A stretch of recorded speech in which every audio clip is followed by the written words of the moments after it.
Welcome back to Notch EV. Here I am with the Lucid Air Pure. And I have this for a week or so because the Gravity is in the shop. And I find that this is probably a great opportunity to go over the Air a little bit as its own review, but also I think throwing in there some of the differences between it and the newer big brother, the Gravity. This is the Pure base model. This spec is the cheapest Lucid Air, the cheapest Lucid in general, currently, this is late 2025, that you can buy. This has no frills. This is the lowest power, metal roof, aero wheels. Everything about this is the way that you could get into a Lucid on the cheap, but on the cheap is still like $71,000. So let me go over some of the details here. You could see here, this is the look of the small aero wheel. In this car, you also have the charge port here on the front driver's side, and it is a CCS, unlike the Gravity, which is now NACS. Otherwise, you have the metal roof out here, but this in general looks like a Lucid Air. You can spec up different options on other Airs, but they all look very much the same. This one has the black paint with the default chrome sort of bright accent package. With Gravity, the blackout is the default, which I actually think is a great choice, because if I was wanting to buy this car, I would definitely upgrade to the blackout edition. Then your wheels would be dark and this would be dark. But in general, I think that this is like a decent looking car. And what I have experienced so far in my time with it is that if you are a driving fan, that's where Lucid really shines. The software and user interface experience is just not as good as other brands, but they really excel in the driving characteristics. The Pure model has a 420 mile range. It also has a 4.5 second 0 to 60, which is on par with Tesla Model Y.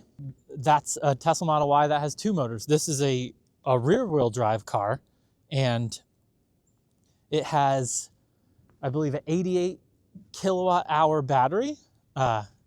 So you're getting a lot of range for the battery size, and you're getting a very efficient build of the Lucid Air with this. So on paper, I think this looks really good. And function wise, we'll go into like some of these things with the trunk and the frunk. It's an A+. I do have some issues though when we start to go more into the details, which I think make it a harder sell, even though on paper at first glance, I think it sounds pretty good. You've got the key fob, and I believe it has no specific buttons on it. So it's like a series of different click types to get things to open. So I think I double click and hold. Oh, and there goes the frunk. There goes the trunk opening. Click and hold. There's the frunk. Okay. Now that didn't pop up all the way. I actually think this one's not powered. Here's where I'm used to a Gravity. But let's open this. There's actually, this little clip is not properly in. This is, well, I'm not going to try to fix that. It's not my car. Okay, so this is a manual open. This is a very big frunk. It's crazy. I just think that this is For me, I mean, some people don't use frunks, but for me, this seems like a huge selling point. Check this out. Maybe that's why the front is broken. What? Like, I am 6'1", and I straight up am in this frunk. This one's huge. It's cool. Let me show you just how deep it looks when you get in there. This is another Lucid excellence when it comes to packaging. And click and a cinch. Cool. All right. Since the frunk opened, why can't I get this right? Since the trunk opened, let's go back here. I think this is a really interesting design when it comes to trunks. And I'm sure you've seen things like this before in other videos, but the back here opens completely. It's not just opening here and leaving the lights, but the entire back just lifts up and leaves this like really wide open sort of thing. Here I am like, why am I lying down? But you can see how long this is. It's just a huge opening, and it's very cool. It's a very unique way to do things. And then you've got under storage here as well, which is also really big. You do have a deep cubby here, and it's missing this, but maybe there's one of those. Hey, look at that under there, tow hook, 12 volt. Glad I looked under there. Didn't realize that was there. I just think, as always, oh, that's interesting. This is my adapter that I threw in this car because I was worried about if I needed a NACS since it's a CCS port. And I just realized it was in the frunk, in the sub trunk. And I only noticed that because I realized that this has a pass-through. So that's kind of interesting. This cubby goes underneath. Weird. So that's kind of interesting. Not important, but a neat feature. And so then, when you close this, you'll see how this looks. The whole back comes down. Kind of a cool design. The car is very low. Obviously, it's a sedan. I'm not used to driving sedans, so this is a very different feel for me. I feel like when I'm in the car, I feel like I'm just sitting on the ground with my feet in front of me. It's very, very weird. So before we go inside the car, basically my general opinions just about styling and the exterior of the car is that it looks good and it's well done. I would go darker. I would go full blackout, but I think it's a pretty good looking car. Sometimes some of the colors do make it look a little stodgy to me. I said this about the Gravity as well. It's weird how this can be sleek and kind of stylish and cool, but then also randomly look like a Buick, like that my grandpa would have drove. I don't know how that happens. It's such a strange occurrence that doesn't happen with many cars, but this can go from one whole style to another so randomly. Okay, so let's get inside. Let's talk ride comfort for a second. This is definitely a car for a driver. If you're into driving, this is why I think you should be buying a Lucid, because this is where they excel and they lack in other areas. But this as the base model, I would say, has a great NVH. It feels very quiet and nice in here.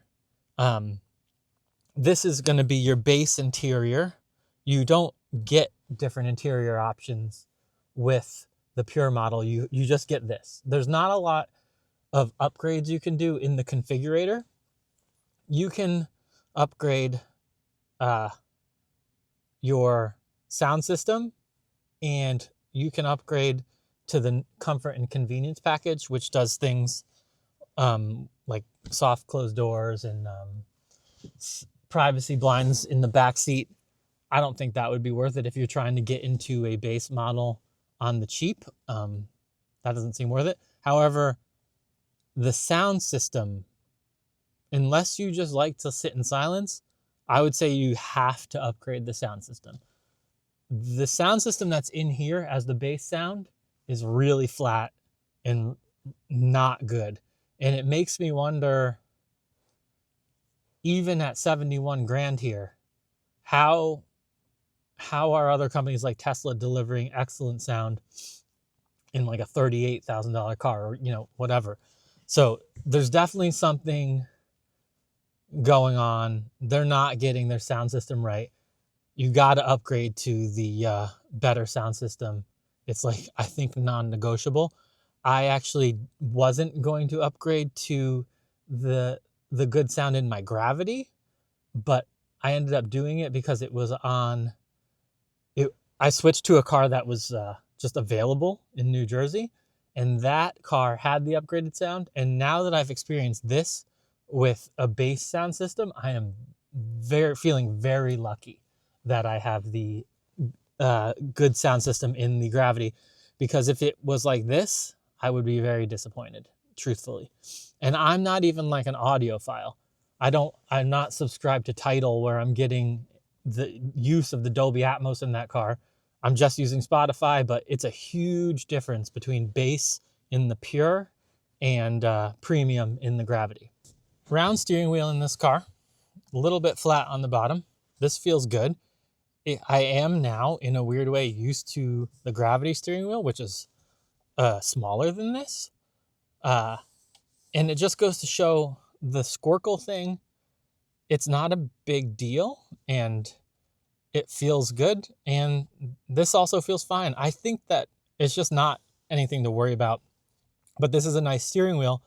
But the way that they have adjusted things from Air to Gravity, I think they really bumped up the level of sophistication in the way everything comes across to the eye, because this camera right now is at eye level. So if I put my oh, I guess I don't get the picture when I'm in park, but let me go into drive for a second.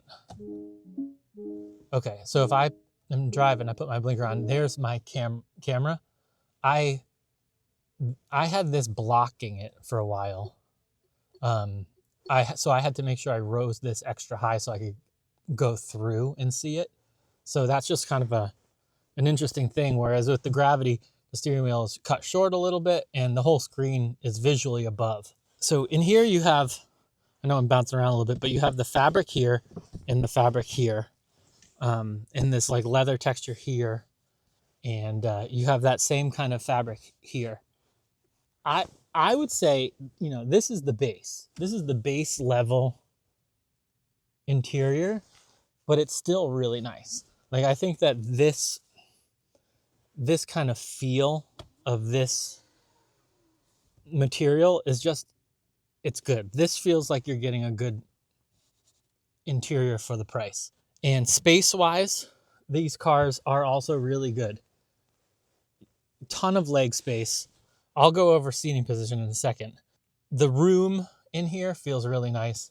And you, obviously, if you're like me coming from a taller car, this does feel a little bit weird the way you're sitting.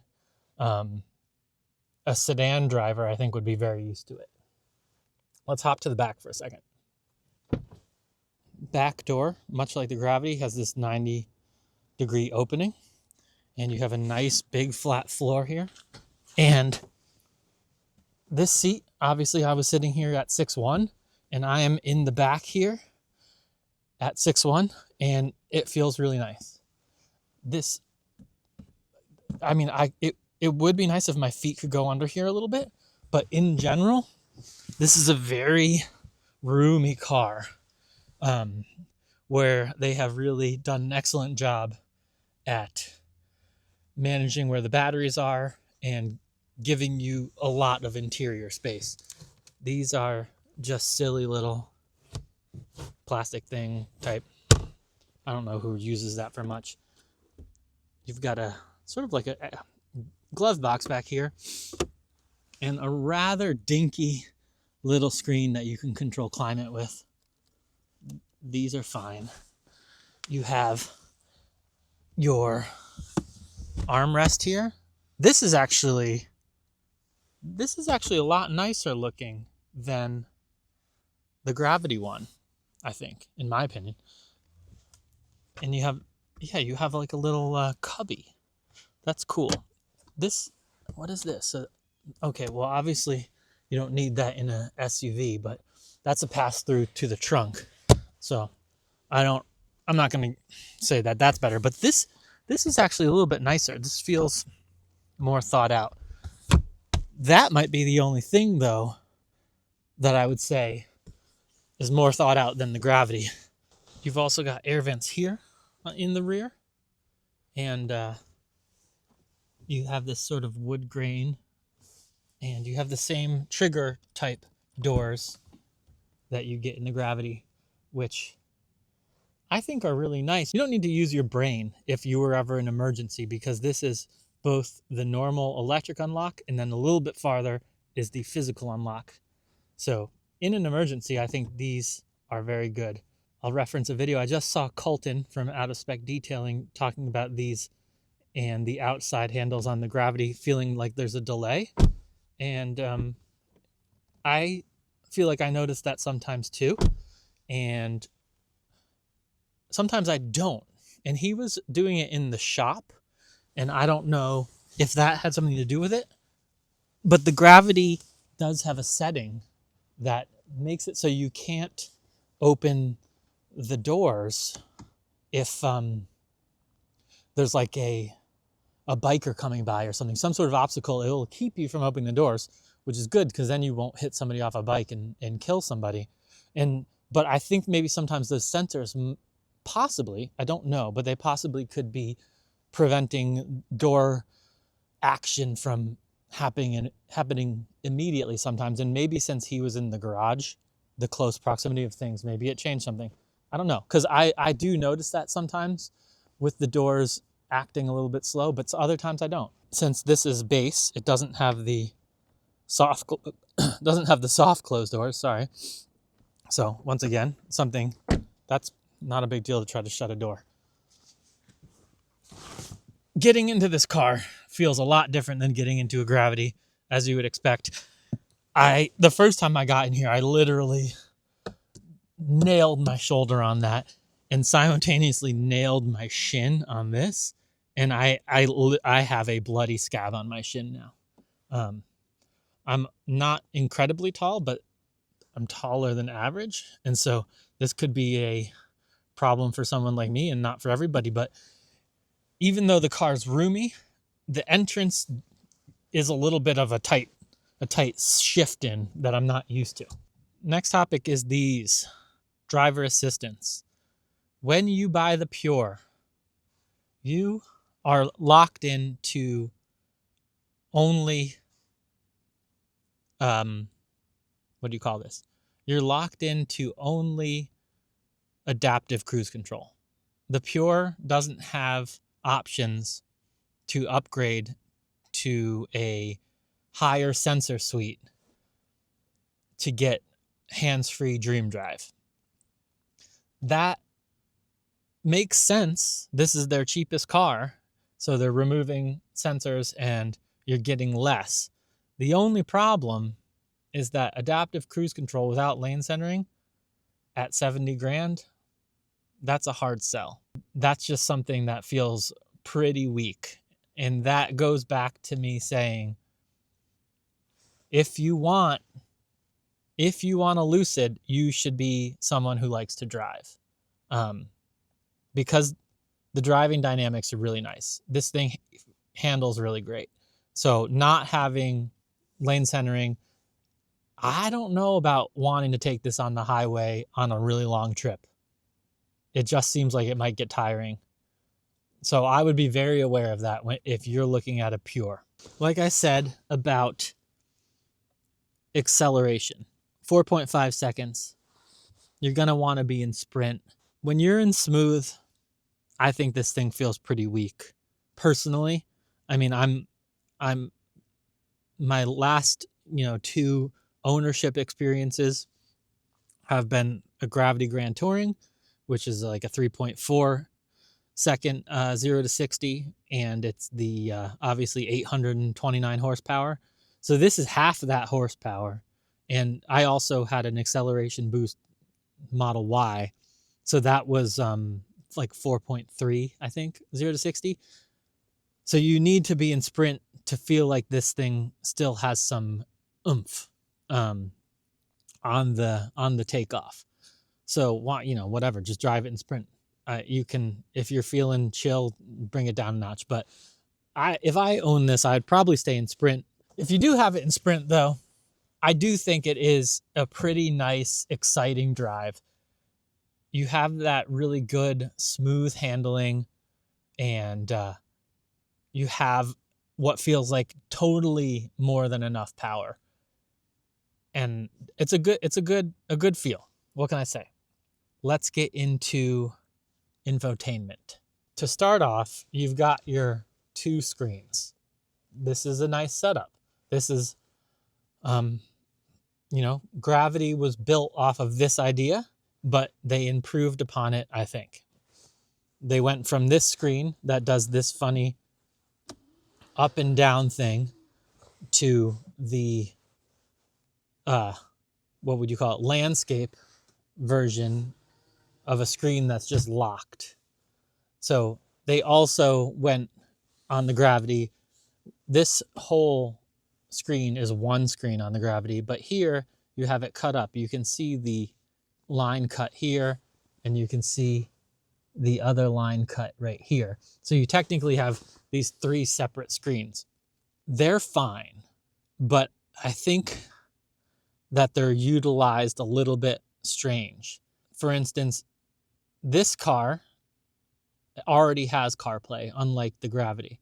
But CarPlay shows up in this screen, and it utilizes it very poorly, and it just is small and kind of weird and not the whole premium feel that you want. It would be nice if I could bring CarPlay down here, or it would be nice if I could have the Lucid nav here and the CarPlay up here, so I could have Waze, let's say, and then Lucid nav. Maybe I'm having a problem since this is only loaner and I can't log into the app.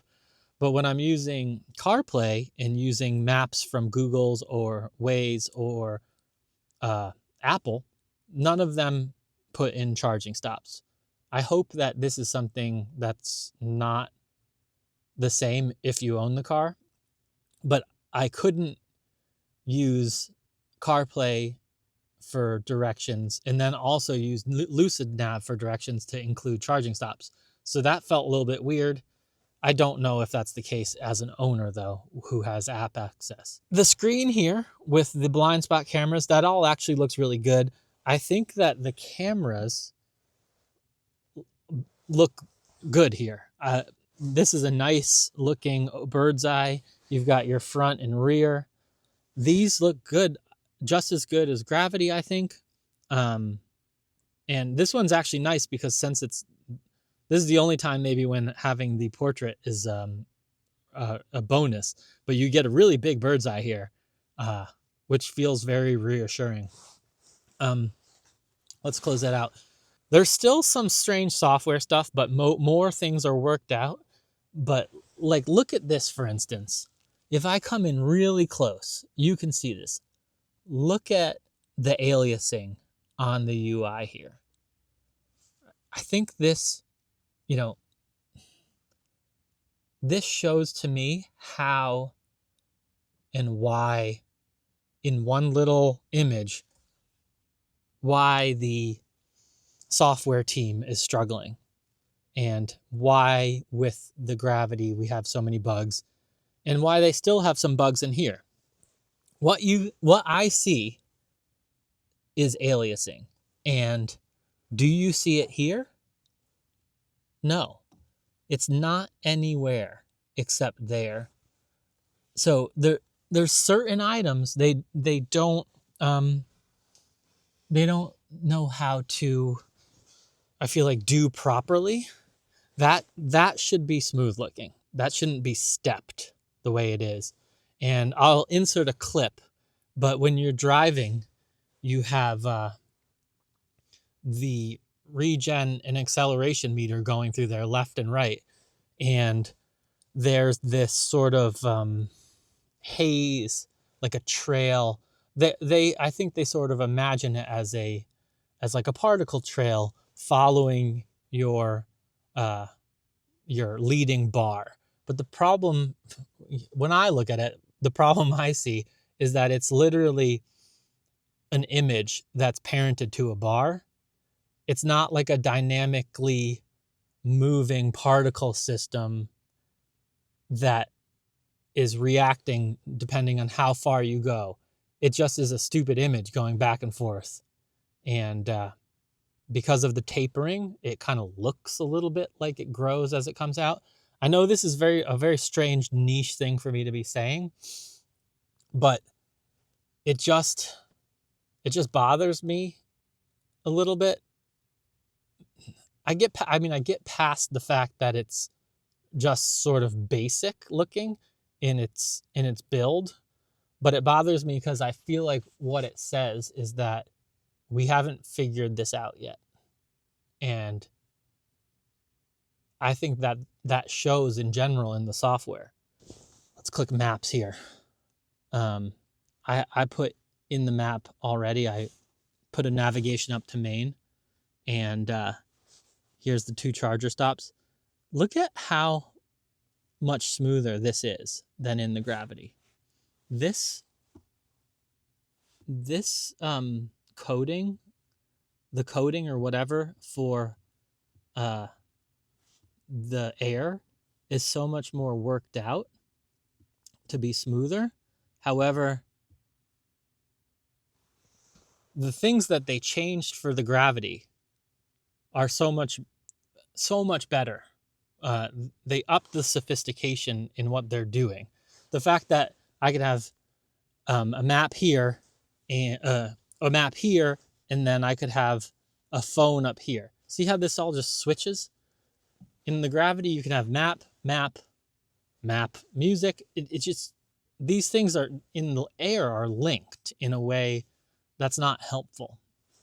So what they've done to improve this in the Gravity is amazing. I think they made all the right choices. They just need to get a more experienced software team hired in. They have a lot of work there. I hope I'm not repeating myself too much with this. That is the problem with Lucid right now. Only software. If you put Tesla software in this car, there's no reason to buy a Tesla. This is such a better car. This feels so nice, but it doesn't have a rock solid software experience. And maybe that's because they have all these crazy screens in many places that are all weird shapes, and it's hard to manage them all. And it's hard to code for all these and make them all work together. I'm not totally sure. I'm not a coding expert, so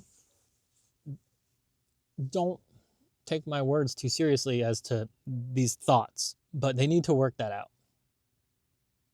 I'm looking at these mirrors, totally random thought. Mirrors here are great. They're actually really large, and you still get a really good efficiency. When I had the Model Y, the mirrors, when I first bought that car, I felt like were so small. I got used to it, but it was a weird jarring moment with teeny little mirrors. These are really nice. Hopping in this car has been very easy. And I kind of, although I sit weird, I felt at home very quickly. On this screen, let's start here. You have your main screen. You've got screen brightness, your drive modes, lock your car, trunk and frunk. This is for adjusting mirrors and steering wheel. Then you got trip. You can see this trip that I did today, sort of giving a test out to the car, was 61 miles and with an average 3.28 kilowatt hours per mile. So you can get there through that. Info, let's see what this info button is. Oh, there it shows how to activate launch mode. That's kind of cool. And then the fan down here gives you your climate settings. You've got fan adjustments, where you want to shoot your air. Also heated seats, and you could choose if you want it on your back or your butt or either or, and how many dots you want. Click here for your rear, and it doesn't look like this has heated seats in it. This is totally base. That would be comfort and convenience would be an upgrade, and that's why I also don't have the soft closed doors in here. And then you have your AC, auto, your windows and back windows. This little button, I talked about this in a clip about it auto changing your seat heat and stuff. You got your settings in here. We're on version 2.8.9 software. You have all your sort of things that if you were an owner, you'd have your addresses in there.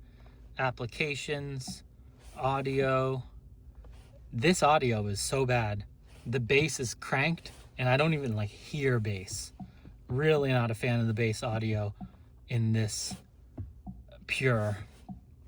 Connected devices, displays, you know, percentage miles. This is all good. I like the way this is set up right now, where I see the percentage of the battery here. Dream Drive, the options for Dream Drive, but the Dream Drive in this is very, very limited. It's just adaptive cruise control, really, but this will just give you alerts about things like collision warnings and blah blah blah, cross traffic, kind of basic stuff. Vehicle, we did trip, tires, pressures, drive settings, hold, regen. I talked about that. For some reason I couldn't find this earlier, but standard is not very strong, so I would definitely go standard, and I wish I could go higher. You've got stability control, high beam assist, mirror tilt, that should be on. Doors and seats, passive lock when you walk away, easy entry, that's not on. Alarms, okay, that's that. Then this parking button gives you your whole 360 view. It looks like you have to, do you have to click the cameras? Oh no, you could spin it with your hand too. You can see people walking around. Hit the X here, and then let's go back to the main menu. Up at the top you have the openings is what it's called. So I guess you could open your charge port, front trunk, child locks, etc. Seats, here you can click on it to move your positions, and if you had massaging seats, I'm sure the massage options would be in this section, passenger side. Themes, this is just lighting stuff. You're not even really able to see it much in the day, but look at my screen up there. I'll then click a different color. It changes the colors. Charging, you can move your, can you move your percentage? Change limit. Oh, in the Gravity, you don't need to do that. You can just grab that. So you could change that around. Open charge port. Scheduling, 80 amp charger on board here. That's pretty nice. That'll get you juiced up real quick if you have that ability at your house.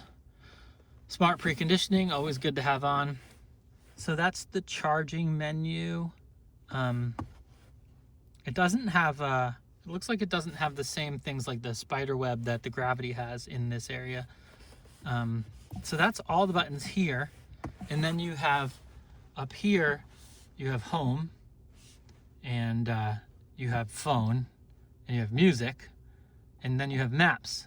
And the maps here, you can, like if you want to put in a destination and you click search, it then brings up stuff down here, and you can put in route, and you can see it's going in both places. I hit go down here, and you can, I realized, and I found out through driving, with the Lucid nav up, you can have maps both here, sort of a broader and then a more detailed, however you want to do it.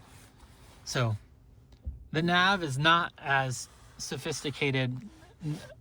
I think the whole UI here is not as sophisticated as it is in the Gravity. I think they made great leaps forward with that.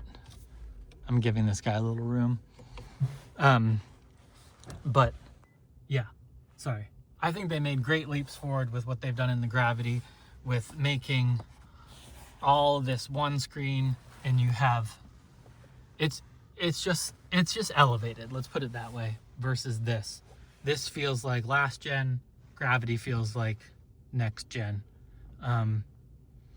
These things are an interesting choice on the steering wheel. That's your dream drive, and you know, Lucid Assistant, which is pretty much worthless, I think. I've yet to have it do anything for me of value. And you could change your music track here.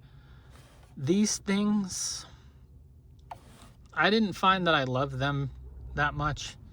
And I actually think I like the Gravity ones better, even though the Gravity ones are a big pain point for a lot of people. But, you know, all in, I think, honestly, what Tesla does for their steering wheel, it's so simple, it's so easy, and it's something that people should just copy, maybe. So bottom line, let's talk overall value. This is where the whole thing, in my opinion, changes. This is how you get into a Lucid on the cheap. But is it worth it? And my answer is definitely no. This is a great loaner. I think Lucid can produce these on the cheap, and it's good for when my car's in the shop. They give me this, blah, blah, blah. But this is not the car. I think, what is it? It charges at 200 kilowatts max or something like that. It's not their premium charging experience. It's not the Tesla port. And with the restrictions that come with ordering the Pure, you can't upgrade to things like driving with lane centering. So road trips will be a pain in the ass because you have to manually drive the whole time. You have to charge at slower charging. You can't upgrade, I mean, you can upgrade the sound system, but you can't upgrade everything else. And so you're just locked into this base, which I just don't think is a good thing. But that's why they make a step above with the touring and then the grand touring, where you can actually add other things. And when you start with those trims and you can add in options like lane centering and highway, what am I trying to say? Hands-free driving, then this car becomes something worth having, especially if you like driving. But in general, if you're going to be buying a Lucid, I think you need to be someone who likes driving and understands tech, because you need to know how to deal with the computers, and you need to know how to stay calm and how to reset this car. Now, I'm saying this car doesn't need to be reset the same way that the Gravity does currently. This thing is, although it may pop some errors here and there, this thing is much more of a solid car that's been tested for a couple years. But point being, you need to be cool, you need to be chill, and you need to just understand that it's a computer and it'll glitch, but nothing, from what I can tell, nothing is ever a fatal glitch that leaves you stranded. Obviously, on the internet, people talk and you hear the loudest negative voices the most. There's not people out there saying, hey, everything's working perfectly every day. But you do get the people saying what's not working. So you got to take a lot of this with a grain of salt, I guess you'd say. You got to be rational about it and know that this is still a small company, and what they make is an excellent driving machine. And this, though, is not the model to buy, in my opinion. Really a hard sell to buy this over a Model 3. A Tesla Model 3 is going to give you way better sound system, way better autonomous driving. Obviously, even if you don't buy FSD, just autopilot is a huge step up, and you're paying like half the price, and then you're going to have a rock solid software system. And Model 3s also drive really well. Definitely go for touring at a minimum. Lucid is a luxury brand, so if you're in the market for a luxury brand, don't be buying the base. It's just not worth it. Go for a little bit of a higher trim, get the good sound, get hands-free driving. It makes it all better, and it makes it all worth it if you're going to be spending a lot of money. And then honestly, I would go Gravity over this any day of the week. Even though Gravity has its issues right now, I do believe they will get them dialed in. The company is dependent on them fixing these problems, so it will happen, I think. But you need to spend the money if you're buying a Lucid. I don't think you should try to penny pinch in the purchasing. Otherwise, just go with Tesla. It just, that's what you should do. When you're in sprint mode, one of the nice things about even this base model, which I think is cool, foot on the brake, foot on the gas, you still get launch mode. Oops, tire spin. I mean, wow, there's a lot of tire spin. The roads are wet, but it's definitely doesn't have the pull that the Gravity has at 829 horsepower, even though the Gravity is so much bigger. Obviously, you just have less motors here, less power here, but it still feels good. Like that's a good launch, and it's fun that you have a launch mode in a base car. Actually, talking about NVH a little bit, the ride is very quiet. It's very nice in here. You do notice the motor sound more in the Air versus the Gravity. And I know from watching some of the videos about the build and execution of making the Gravity, I know they isolated the motors more than the Air. The Air motor sound, though, is actually kind of pleasant. I kind of like it. It's not, I don't think it's in any way some sort of deal breaker. And there is this sort of, you know, it must be legal, but there's a sort of angelic sound until it sounds like till around 25 miles an hour. But that's also kind of nice. It's a good choice in the sound that you need to make sure. You know, it's one of those things of pedestrian awareness, I believe. Just pulling into a little parking space here. Cameras are very sufficient. You can clearly see what you're doing on this screen and on this screen. Oh, my steering wheel's upside down. That looks funny. The blinker sound. Where's that noise coming from? Let me move my mic. Wherever that blinker sound is coming from, they definitely made a better noise for a blinker on the Gravity. This center console, this is kind of a funny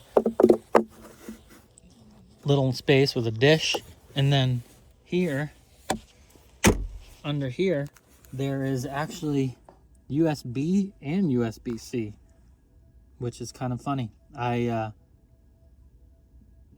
actually weirdly had a USB, I don't know what you call it, A charger for my microphone. So I'm using it to charge my phone right now to get some extra battery, but it seems a little slow.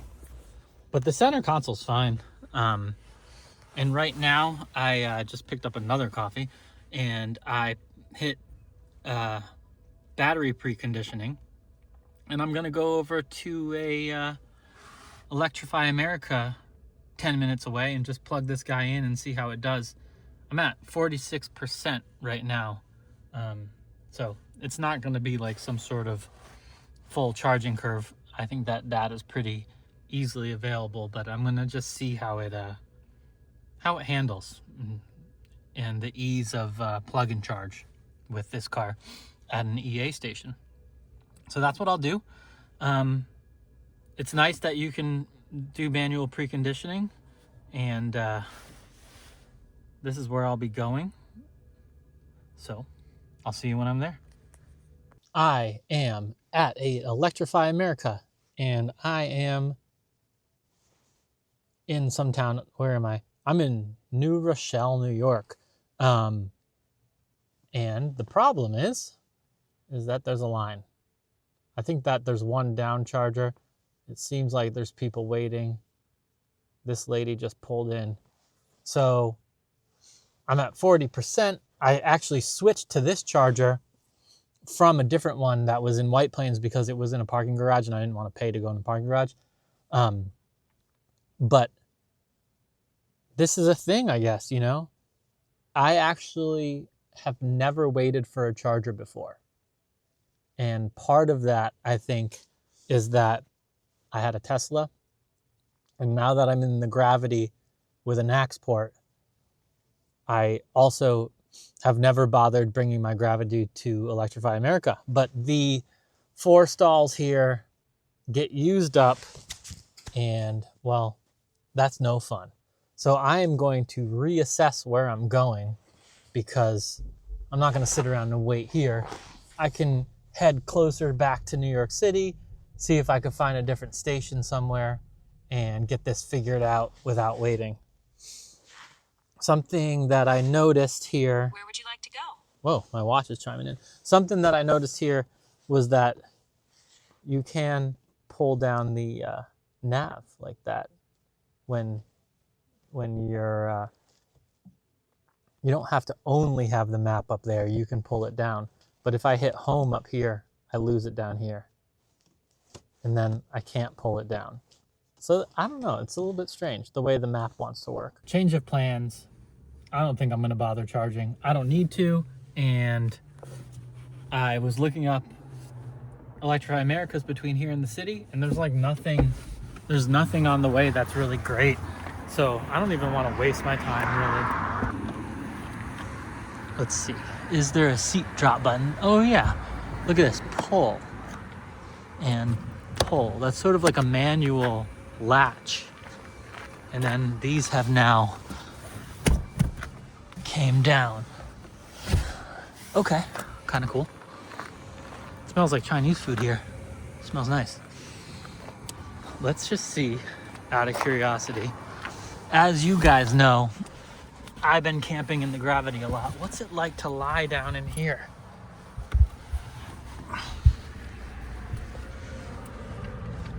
Weirdly, on a diagonal, my head doesn't even fall off this edge. This is bigger than you might expect. And I think you could actually camp in this kind of decently. Definitely not as good as the Gravity. Here's another Fisker, 2 Fiskers waiting for charging here. Check it out. You see that license plate? Those are from the city. Those are Ubers from New York City. They must be dropping people off up here. Multiple Fiskers at this location trying to charge. So let's just put these seats back, and I'm not gonna clog up any chargers.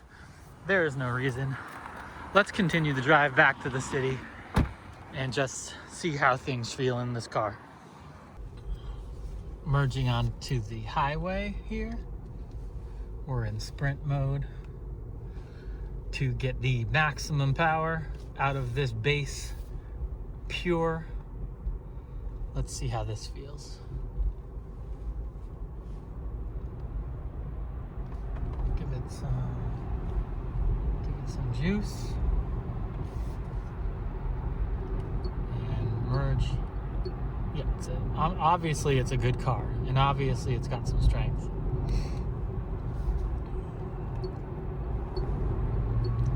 It really doesn't have the pull, though, that you want. That I want. So, kind of like I was saying, this is the weakest base Pure Air. But if you're buying a Lucid, you're buying into sort of a luxury brand. You know, you're buying a car that you want to drive. And this one doesn't have the muscle that you expect. Like, this doesn't have the muscle that I get out of the Gravity. And I know for a fact this also doesn't have the muscle that you're going to get from a higher trim Air. it really makes me feel like if you're gonna get an Air, there's just no reason to buy the base model. Luxury, Lucid does luxury. Lucid does amazing driving performance. I don't think what they're doing to bring the price down here is worth it. If you want to save money, go with the Model 3. I know the Model 3 this is more of a Model S competitor, but just from, like, if you're thinking about budget, obviously don't go Lucid. It's not worth it. I think you need to go high end when you go with Lucid, and that's when you feel everything the way you should, where you really get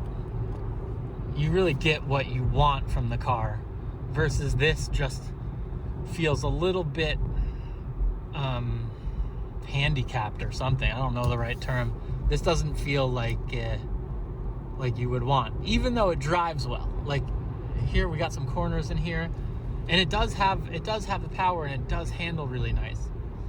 But when I want to pull some quick power to get in front of this person, it doesn't have the same feel that the dual motors with the higher horsepower have. And I'm in sprint mode. In smooth mode, it just feels lame. I don't like it. I wouldn't drive this in smooth mode if I owned it. I don't want to sound like I am negative on this car, because I do think this car is a great car. I just don't think the base trim is the way to go. And you also get hurt not only in performance and speed and battery size, you also get hurt in charging performance. Oh yeah, a little bit about the acceleration and regen. The acceleration, obviously not quite as strong because of the limited power on this model, but I have actually gotten kind of used to the regen on the Gravity, which you have a low, like an off, sorry. You have an off, a normal, and a high, and I keep it in high on the Gravity. So with the regen, like max setting that I have, it just doesn't pull me down as much as I want. I kind of do need to use the brakes a little here and there. The Gravity is really nice with how much strength they add in the regen to pull that 6,000 pound beast to a slowdown, and I really like that. This feels a little weak. The pedal pressure though is a lot lighter on this car, and I'm guessing that has to do with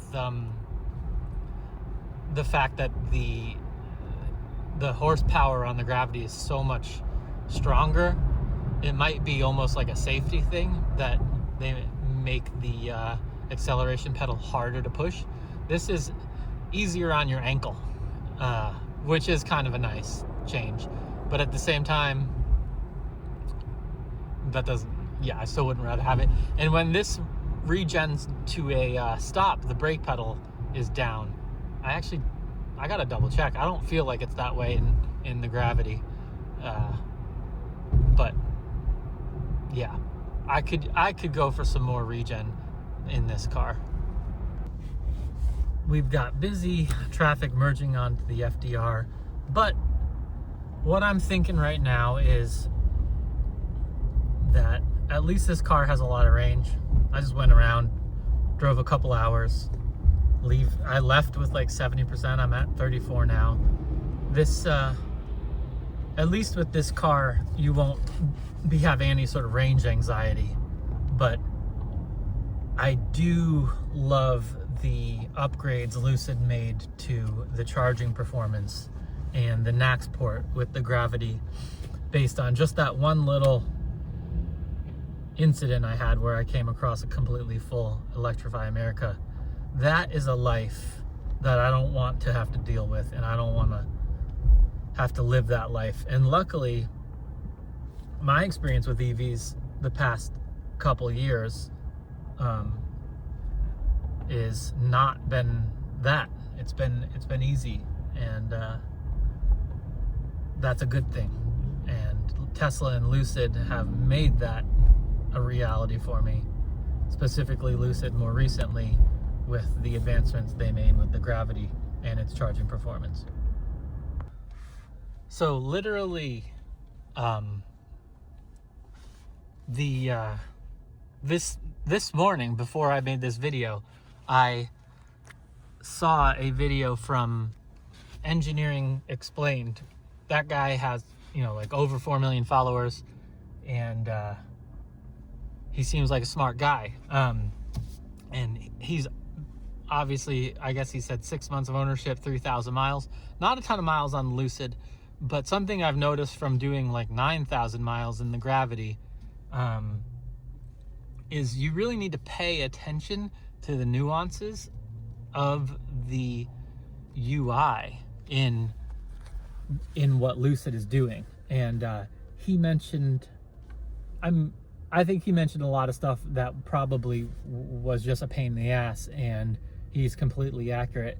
But I'm noticing one thing, and I thought about it because of my Gravity, but he was talking about his dog being uncomfortable in the back, and basically his rear seat heater was turning on and the dog didn't like it. And I think he was considering it a bug, but something that you can see in the UI for the climate here is there's a button, and this is on the Gravity too. It's right here, and this has a toggle on it, and it says auto conditioning seats and steering wheel, automatically condition seats and steering wheel temperature for increased comfort and enhanced vehicle efficiency. What this does is it will, if you flop around, so I don't think this car doesn't have cooled seats, but if you are in a car with cooled and heated seats, if you just like say drop this to 65 right now, if that setting is on, it will turn on your seat ventilation, like the AC in your seat. And if you were down low and then you raise it to like 80, it would automatically put on your seat heater. So I actually have a feeling that he might not realize that. I don't know. I don't know him. I'm not saying anything about him, but it's possible that he missed some of the nuances that are in the Lucid software, which I do think actually, that's why I'm saying if you want to own a Lucid, I think it's best if you're a really techie person, because the first thing you should do is click every single button in here. You need to go through every single menu, and you need to click on it, and you need to click the little eye to see the info about what it does, because you'll realize that there's a lot of little details of things that affect other things. And if you don't take the time when you get the car to go through every menu, I think you will be confused with random stuff just happening. And actually, this is making me think of Kyle in the Gravity in the recent Eastern Edge race. He was saying the climate was just at full blast, 1,000% or like off. And I actually noticed, once he said that, I started thinking about it. I noticed that it glitches a little, and if the back climate's on in the Gravity, even if you turn the front climate totally down, fan speed, it will still rip like crazy in like the window and make a ton of noise. And then if you just go to the rear settings in the screen, blah blah blah, then all of a sudden the climate's normal once you just kill the rear. So there is some weird bugs, definitely, but also there's some intentional things that Lucid did to make life easy, i.e. making the seat heat or cool automatically just by you changing temperature. So I think that's what happened with the guy in the Engineering Explained video. even though I know some of the other glitches were more serious. Or, I don't think serious, but annoying for him.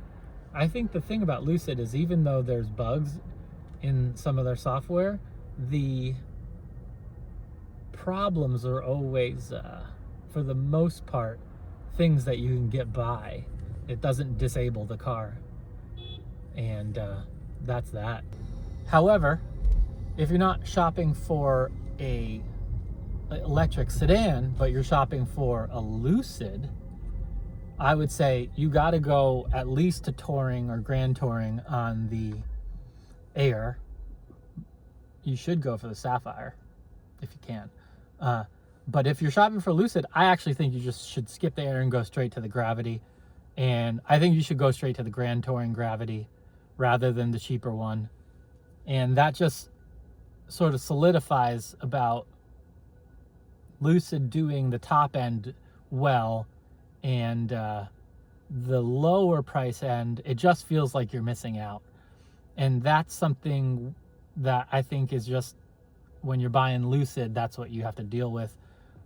And when you're buying Tesla, it's kind of the opposite. You get a lot for the price in the low end.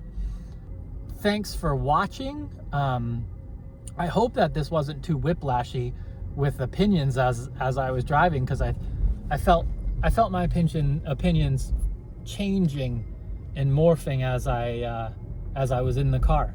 So thanks for watching. If this was helpful in any way, please like and subscribe, and I will catch you guys on the next one.